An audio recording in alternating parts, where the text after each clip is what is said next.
කවුරු කොහොම කිව්වත් NMR එකෙන් සියලුම ඉන්ජෙක්ෂන් ඒ කම්පැනි එකකින් ගෙන්නන එක නවත්තනවා නම් ඔබලා මාධ්‍ය ඉදිරියේ හෙළි නොකරපු එහෙම නැත්නම් Q දෙයට වඩා සංකීර්ණ තත්ත්වයක් මෙතන අනිවාර්යයෙන්ම තිබිය යුතු වෙනවා. මේ රටේ සාමාන්‍ය මිනිහා ෆාමසියට ගිහිල්ලා නැත්නම් හොස්පිටල් එකට ගිහිල්ලා බෙහෙත් කරලක් ගත්තම දැන් ඔහු තීරණය කරන්න ඕන මේ බෙහෙත මම ගන්නවද නැද්ද කියලා.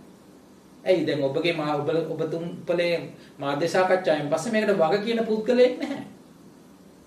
ඔබ සෞඛ්‍ය අමාත්‍යාංශය කියලා අප්‍රාණික දෙයක් විතරක් නම් කරලා තියෙනවා.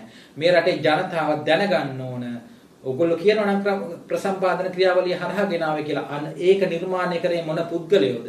ඒ පුද්ගලයෝ එතෙන්ට තියෙන සුසුකම් මොනවද කියලා දැනගන්න ජනතාවට අයිතියක් තියෙනවා. ඒ පුද්ගලයන්ට මේ ඖෂධ සමාගම් සමග මොනවා හරි ආකාරයක සම්බන්ධයක් නැත්නම් අපි කියනවා competing interest එකක් තියෙනවද කියන එක දැනගන්න අයිතියක් ජනතාවට තියෙනවා.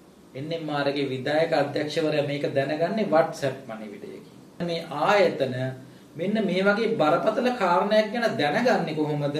WhatsApp පණිවිඩයකින්. ඒතර මෙන්න මේ වගේ ක්‍රමවේදයක්ද ඔබතුමන්ලා ජනතාවට විශ්වාස කරන්න කියලා කියන්නේ. ඉතින් මනුජ මහත්තයා ඔබ හේදුවේ නලින්දව විතරක් නෙවෙයි ලංකා ඉතිහාසයේ සිටපු සියලුම සෞඛ්‍ය අමාත්‍යවරුන් මහනුවර රෝහලේ යම් කිසි වෛද්‍යවරයෙක් තනි පුද්ගලයෙක් හැටියට කරපු පරීක්ෂණයක් නිසා තමයි මේ කාරණේ NMR එකක් දැනගන්නේ කියලා. මොකද අපිට තේරෙන දේ තමයි අපේ සෞඛ්‍ය අමාත්‍යාංශය ඇරෙන්නේ ජීවිතයක් නැති වුණොත් විතරයි කියලා.